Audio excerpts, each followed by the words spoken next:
Okay, so we have a lot of questions. So let's just get right into it. Is it worth doing lightning deals in December, or is it too saturated to drive any incremental sales at 20 to 30% discount? And I answered that in the group, but basically, you have two things to ask yourself.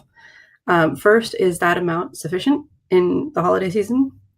Spoiler alert, it's not. In general, lightning deals are so there's so many of them now that they're open to sellers that that 20 to 30% just doesn't get you any traction. We did 25% off for a client. They sold like 3 out of the projected 100. It was pretty bad. But if you go to 35 to 50%, you generally do a little bit better.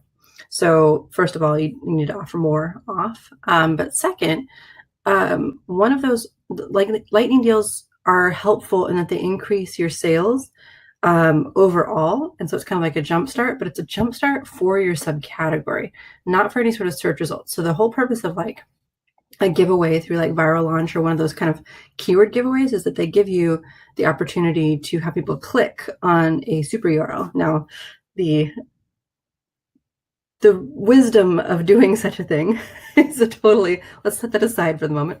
But the giveaway approach is meant to get people to click on a certain URL and then rank for certain keywords. Also, there's some chatter over the last month that it doesn't work anymore, that the super URLs aren't working, that Amazon changed how they're ranking things. Okay, well, it might not work anymore. Anyway, the point of those is to rank for certain keywords.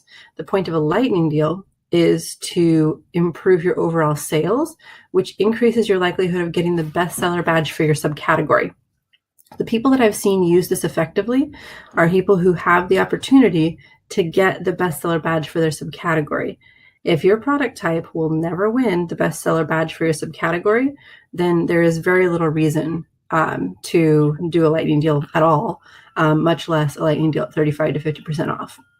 So that's the first thing you have to ask yourself is, one, am I willing to offer that much off to get that kind of attention?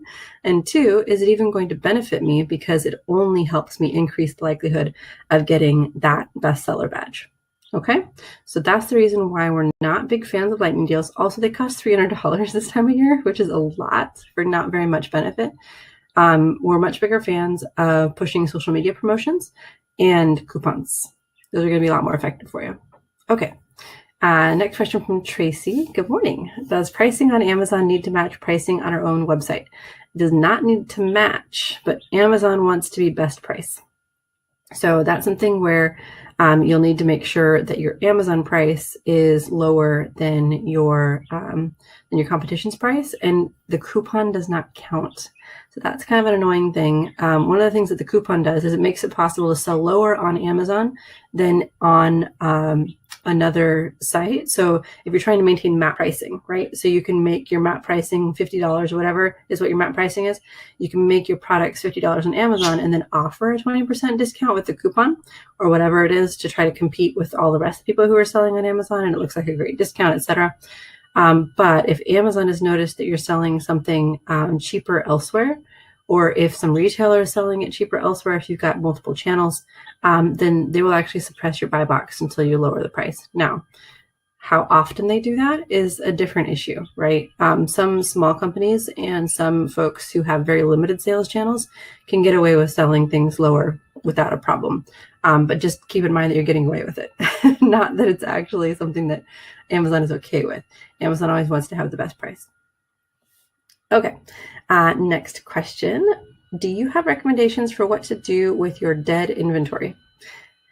Yeah, this one's a hard one. Typically with dead inventory, we will price it to move. And by pricing it to move, we mean that we'll price it below break even. So we'll price it below break even and we'll run ads to it. I had this problem a couple of years ago with some t-shirts that I bought. I was doing it as a training exercise and bought too many of these stupid t-shirts. And, the black ones sold out immediately. I mean, as you might expect, black is pretty popular. So is navy blue, but there was like these purple ones that just would not go. They were pretty frustrating. So the way that we approached it is basically to price it about 30% off, which it was already a pretty cheap t-shirt, and then also run a coupon so it looked like it was off, and then also run ads. It was kind of expensive, but we did get through the inventory before the LTSF fees kicked in. So not sure about what kind of product is an issue, but the easiest thing to do is just to way underprice and then drive traffic to the listing. Kind of what was sad about it is that, of course, it boosted the rank on the listing, and then we sold out and didn't do it anymore. But that's generally the approach with dead inventory. If it's completely dead, like you just cannot get it to sell, and that was the case with one particular color of t-shirt, we just could not get it to sell. It just wouldn't go anywhere. We ended up just disposing of it with Amazon because that was cheaper than trying any of the other options that we had. There's also a liquidation option. I don't know if Amazon ever moved that out of beta. That was ages ago that they were doing that. And then there are actual liquidators, so you can sell it to liquidation. But dead inventory is tough because, depending on the issue, you may or may not be able to get people to sell it. It depends on why it's dead. If it's dead because the price is wrong, well, then you can fix that. If it's dead because people don't know it's there, you can fix that. If it's dead because nobody wants it, regardless, then you really are stuck between a rock and a hard place there. Okay, we have a question from Mike. If we match the one-time purchase price with Amazon on our own site, but offer a better deal in terms of monthly subscription than Amazon's monthly subscription, are we going to have any problems? Not likely. You are likely not to have a problem because that would require someone manually checking the website and doing something about it. Typically, you would actually have to manually go on your website and sign up for it and see that, right, to notice that. And typically what they have is automated algorithms that go and hunt out things on the web. The most tricky part about their system is that they have to match that what you're selling is the same as what is on another website. So sometimes they can do that if your price, if your title is exactly the same, they can match that. So to wrap up that question, Amazon would actually have to check and see that your subscription price is actually lower, and they're just not going to do that. So the automated system goes out and matches your title and your product and makes sure that the pricing is lower. So the client that we have this problem with is a client that has multiple distribution channels, and they've got multiple partners who are running holiday sales right now. And so the holiday sales are causing Amazon to be like, hey, we don't have the best price. This is the problem. So once the holiday is over, they'll be able to raise their price back up to MAP pricing. Okay. By the way, if your audio and video do drop, you can just re-log in. Sometimes Webinar Gem has that problem. Again, we have not found any completely bugless webinar solutions. So if anyone is like in the market for, they have like a ton of money and they're like, trying to find their next thing, a solid webinar platform would be cool because we have not found one. Okay, next question is, have you seen an issue when you were notified after sending your products in that you weren't allowed to list them? What do I do now? How could I have prevented this in the first place? I was allowed to list the products while scanning them. Okay, so this one is kind of a tough one because that means that you're really unlucky, because typically you are going to be blocked at listing if someone has a gated brand, or if they have for whatever reason, limited the distribution on that product and Amazon is supporting them. But it sounds like what happened is that your product was scannable, it shipped, and then after that, it became gated at Amazon. Now, this happened a ton last year when this process was first introduced, and it's somewhat less common now. So it's fairly rare actually to get stuck in this position. It was terrible last year. It happened constantly. Best from the Nest had a running list that they kept, and that was pretty convenient. So that's something that, it's really tough to try to keep up with which brands are doing what, which is part of the reason why we're a big fan of bundles and using promotions and different kinds of liquidation where you can list things yourself as opposed to listing on somebody else's listing, because it's just so hard to know what someone's going to allow or what they're not going to allow, or direct relationships with the brands themselves. That's also good. But there's really nothing that you can do. You can just remove the items because they can't be sold at Amazon anymore. And you wouldn't have been able to prevent it. It's just an unlucky thing that can happen if the timing is wrong. And this time of year, maybe they were really prioritizing getting that fixed before Christmas. And there's not much that you can do about that. Anyone who gets brand gating, so you have to get brand registry first and then brand gating. Anyone who gets that has been working on it for a while, and it just happened to coincide with the timing of shipping something in. Okay, next, how should I handle this performance notification? Greetings from Fulfillment by Amazon. We have received feedback that the ASIN has been inconsistent with the listing for the product. In order to provide the best buying experience to Amazon customers, we have temporarily suspended your listing and corresponding inventory for review while we determine the root cause of these issues. If additional action is required, we will notify you again. Okay, yeah, so Amazon has a policy where if a customer is complaining, they will actually do what's called bin checks. So bin checks are when a associate at the fulfillment center is actually tasked with physically walking to the bin and looking what's inside of it. Literally, there's a whole team that just does this, where they walk to the bin and they look inside of it. I actually was able to do a kind of ride along, if you will, when I was at the FC Experience years ago.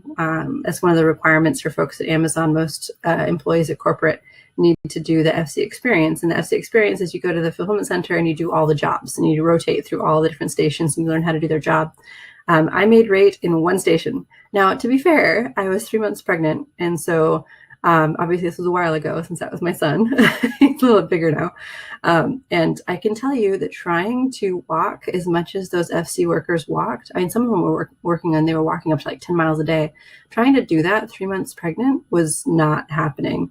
I got halfway through the pick session and was like, I need to sit down or I'm going to puke in your nice FC. And they were like, go ahead and sit down. So I did not make rate on nearly anything that required a lot of physical movement, but I did make rate on the packing and stuffing. So like the mailer stuffings, the media stuffing. So any like CDs and books and DVDs and all that sort of thing. I made rate on that one. That was the only one. It's a hard job working at the FCs. The rates are so tough. They work really hard there.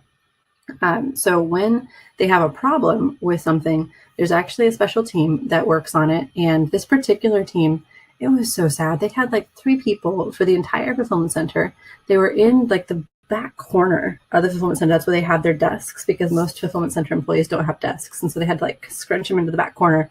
And then they would walk across the entire FC to go get these bin checks. So they could only do, gosh, I don't know. They could only do maybe 3 to 5 an hour, because they would need to go out and manually go check these. And I'm not sure if they ever integrate them into the software.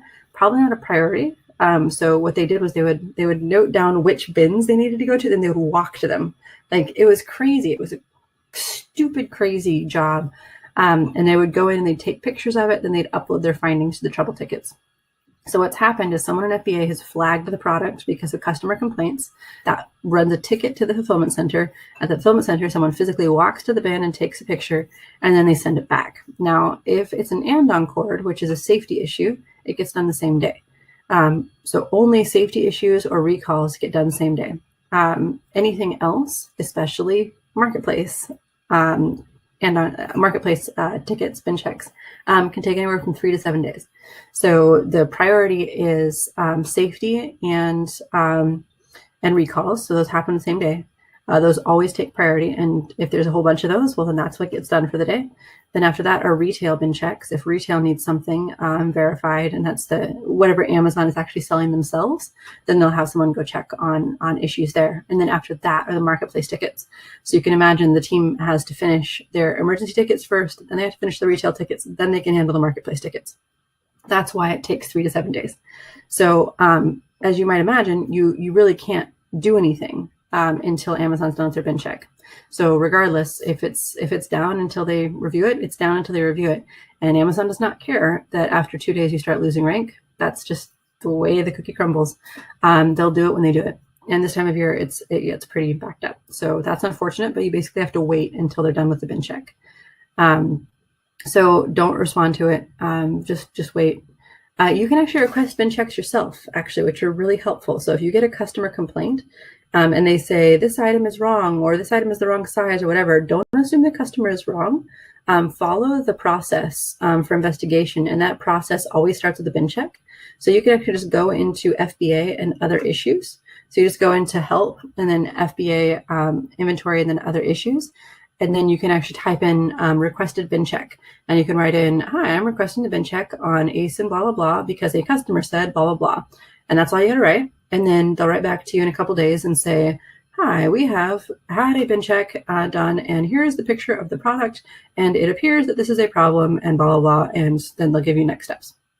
Or you can choose next steps, like if there's nothing wrong with it, or if you are trying to check expiration dates and things were expired, etc. So I'm a big fan of bin checks. Whenever there's something that's an issue with a client's products, or whenever we have a customer issue, the first thing I do is file a bin check. And obviously Amazon does not make this widely known because that would cost them a lot of effort and time. Bin checks are not inexpensive, so you need to make sure to use them sparingly too. You don't want to cost Amazon a lot of money.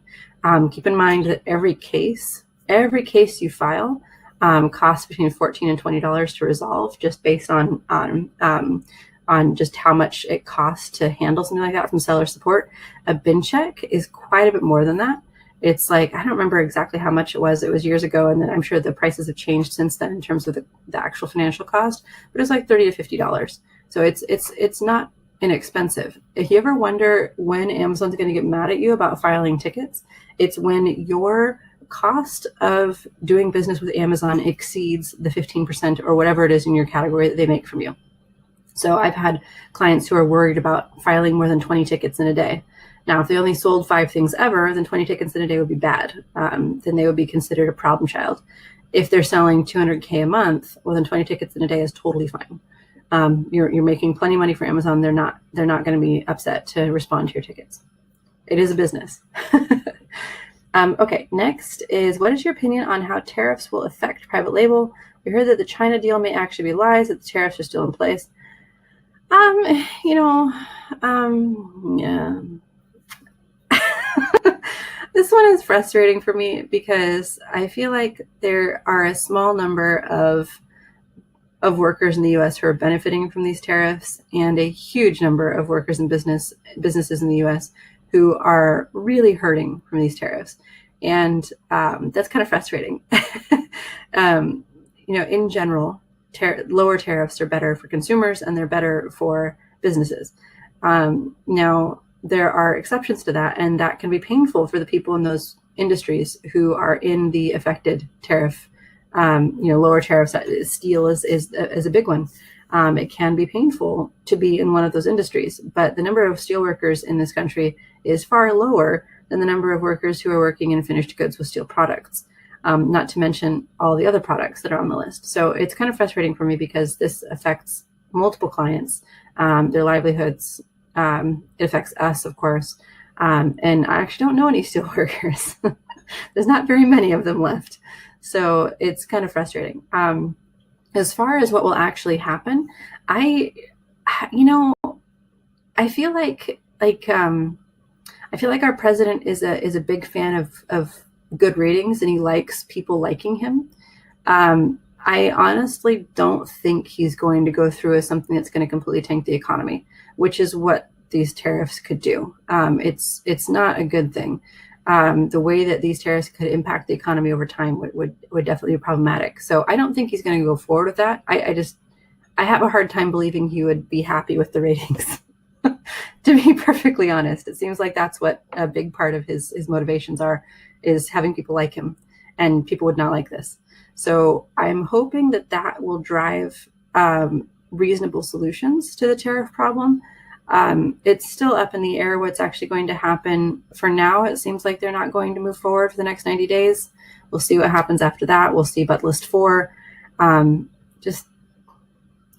Unfortunately, there's not much that we can say. I mean, up until 2 days ago, we were saying, all right, prepare for the tariffs. And now, no. Business abhors unpredictability, and this isn't helpful. Just leaving it at that. All right, so question from Yocheved. When you file a bin check, do they check all FCs or just one, which may be an issue? If you know which FC to ask for, so say you go into your records and you can see that the shipment came from one particular FC, then you can ask about that, or you can ask them too.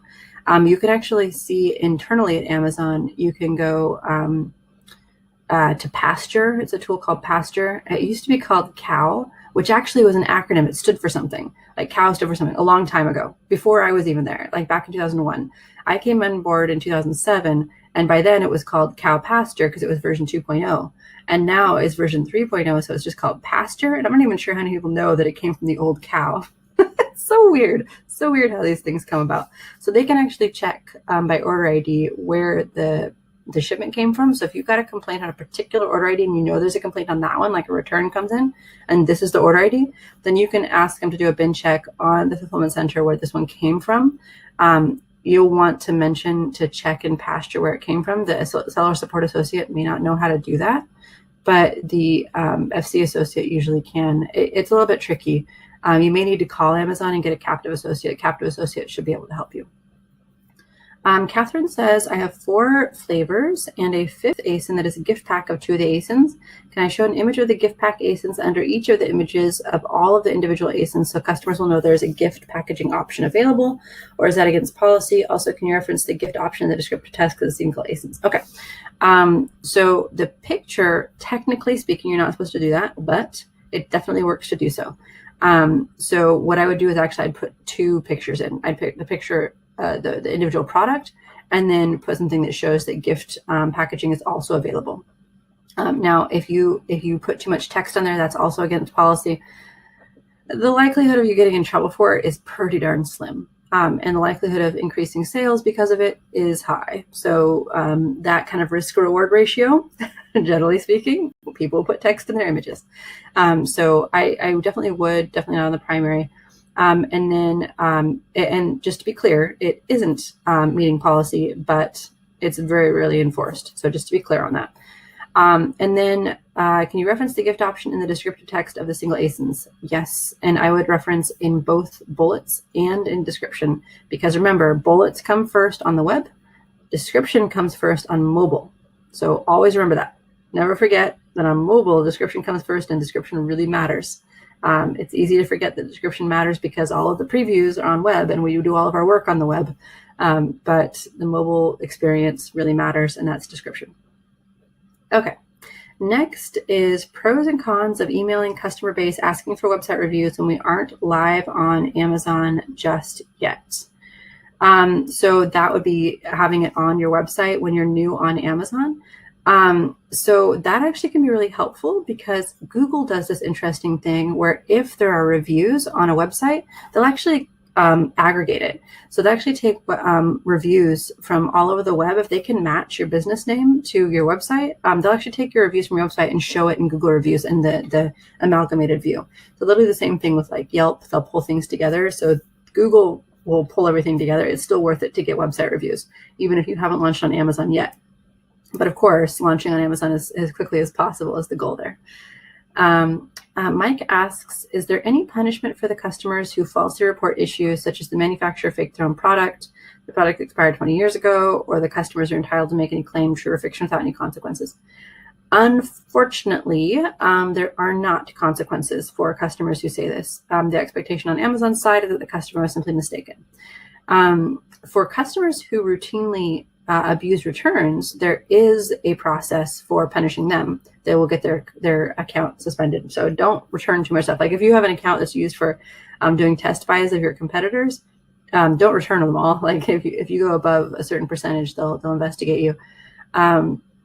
But for stuff like this, no, it's not investigated. Now, if you're a seller and you're doing it to hurt somebody, like if you're faking a customer account and doing it, then yeah, they'll get investigated for some sort of fraud. But if it looks like a legit customer who just has a bad attitude or something like that, nope, not going to happen. Amazon always puts customers first, and they always will treat customers as though they're more honest than anybody else, right? Customers always get their complaints handled. Okay. I am selling groceries on my own listing. What are the requirements to create a valid invoice to submit to Amazon? Ooh, that's a good question. So to give a little bit of background, Amazon requires invoices for a lot of reasons, invoices from manufacturers, invoices from distributors, but they have requirements for that invoice. Your invoice needs to have the name, address, phone number, and website of the manufacturer and of you, whoever's selling it to you, or a distributor. And it needs to have information about the product.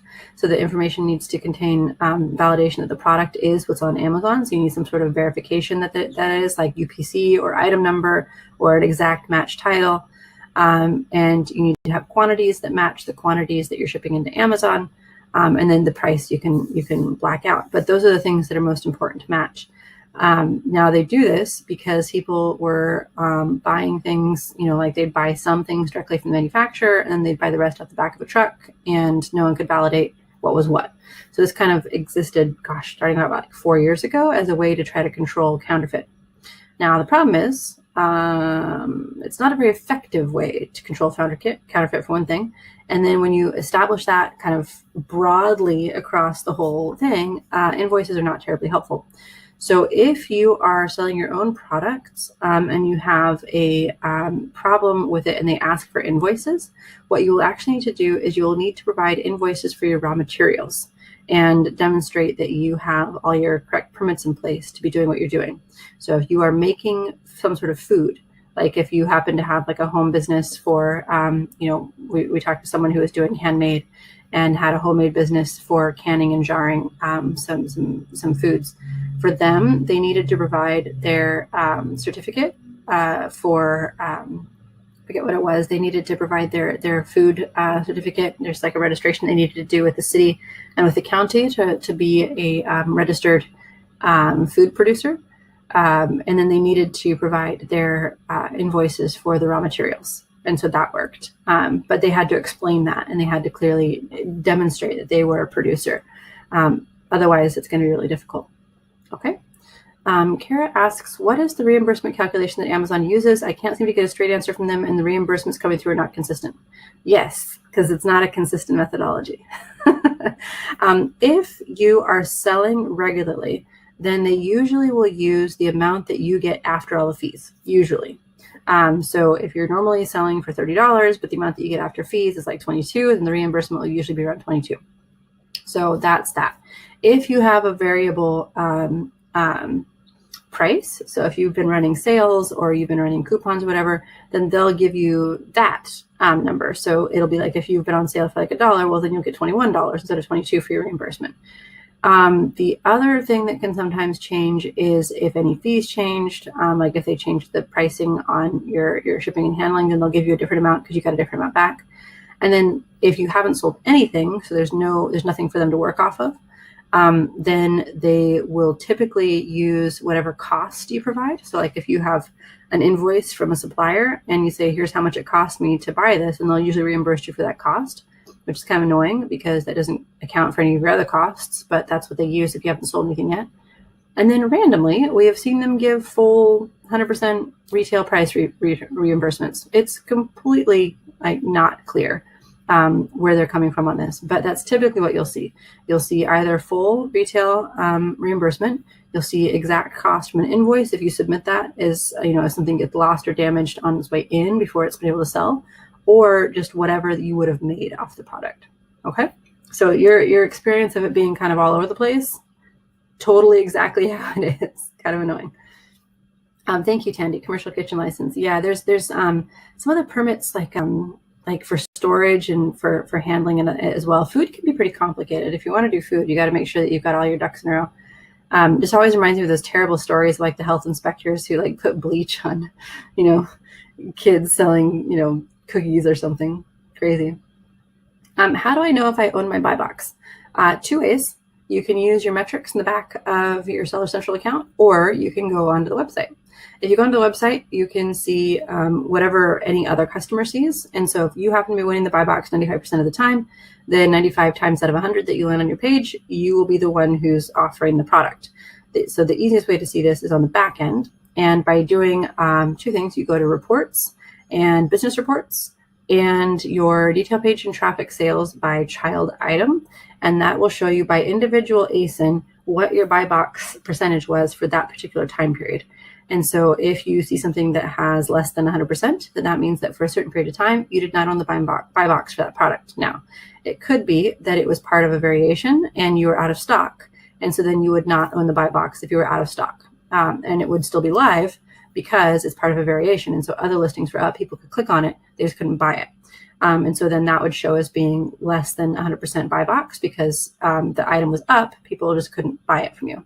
But the other reason why is because someone else is offering it. So what I usually do with clients is I'll just run through that report and see if anything looks off. So if it's anything more than 99% of the buy box, like something lower than that, then I'll go investigate the page and see who else is selling it.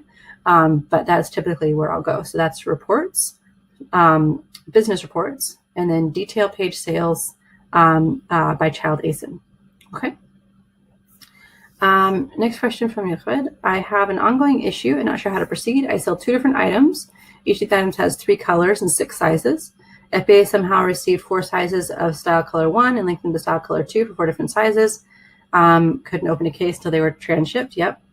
And then they relabeled all the items with the wrong FN SKU. And the item is gift boxed and shrink wrapped. So, okay. Yep. Yes, you need to do a full removal. This is so irritating. That is something that's happened. So you have 100 plus items. We had a client who had that happen with about 2,000 and everything had to be removed. We created a new seller SKU for him so that he could ship everything on a new seller SKU. Basically, we created a new seller SKU immediately and shipped in new product because we didn't want to be out of stock for too long. And so shipped in stuff, small parcels, so that there would be, something in stock within a couple days. And so that was the first thing, new SKU. You basically just go to add a product, put in the ASIN, and then do a new seller SKU. That creates a whole new line item, a new listing. And so then you can ship in products on the new listing instead of the old one and keep the items separate. Then you can remove items from the old listing and bring those back to you to get fixed. But yeah, Amazon won't fix it for you. Amazon is notoriously bad at this. If you had shipped this in with a UPC, then sometimes they'll re-sticker. Our client actually shipped in with FN SKUs and they just said, oh, you're wrong. It happens. Now, thankfully, it was the only time that happened all year last year. But the problem is it happened with both of his products that he sent in at the same time and covered about 2,000 products each for each ASIN. Really terrible situation. Everything had to be removed. Everything had to be sent back. So pretty annoying. But there's no solution with Amazon. They won't fix it. And if they try to fix it, they often make it worse. So it's much faster just to make a new seller SKU. So just add a product, make a new listing with a new seller SKU, ship that in, and then bring your old stuff back. That's the most effective approach. Or just make a new seller SKU, bring the old stuff back, and send it on the new seller SKU so nothing is hanging out or causing a problem. Tracy asks, how do you know who's getting the buy box if it's not you, no one else is selling, and we are not out of stock? Sometimes Amazon doesn't let you get it for whatever else reason. So if something is down or another problem, but if you're in the upper 90s, it's not something to worry about. Usually I only investigate and spend my time on things where it drops to like 80% or below, because then you're actually losing money on it. But if it's something where there's just some errors or, maybe there was something where the quantities seemed off, it's just not, it's not worth digging into. But it also could be that someone was on your listing for a little while and then dropped off of it and now you can't see it. That's another thing. That's the reason why, sometimes you'll just see things disappear like that. And there's no way to validate that. The only way that I've seen to keep track of that's free, I think they're free. There's a few different tools that are out there, but I like Bindwise because it's free. They basically will send you an email whenever anything changes on your listing at all. And so they'll change if there's somebody else listing on it as well. So that could send you an email. Now, I advise caution with that because it can be a little bit overwhelming to get that many emails. Okay, there are so many people getting banned from Amazon. Is it really that easy to get banned from Amazon? I do understand this is their platform, but with one wrong move, your whole business is going to the bin. Quite possibly. It depends on what the actual issue is, right?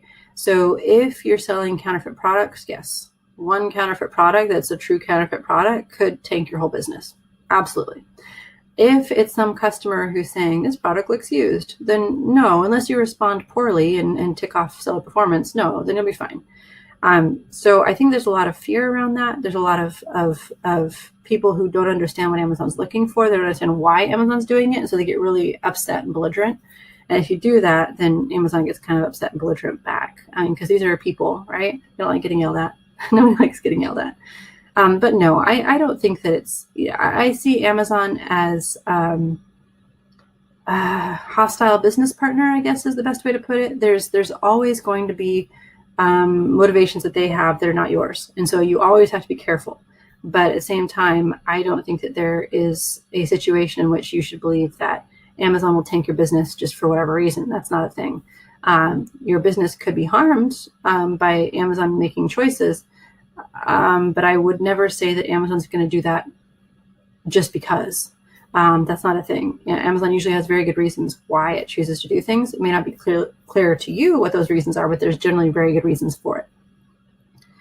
If you have a few days where it dropped below 80% but not consistently, then I would sign up for something like Bindwise and see if somebody else is like landing on your page for a couple of hours at a time and then dropping off. You may just not be seeing it when it's happening. Okay, all right. I'm sorry, everybody, but that's it for today. If you have any more questions, please go to our Facebook group. And that's all for today.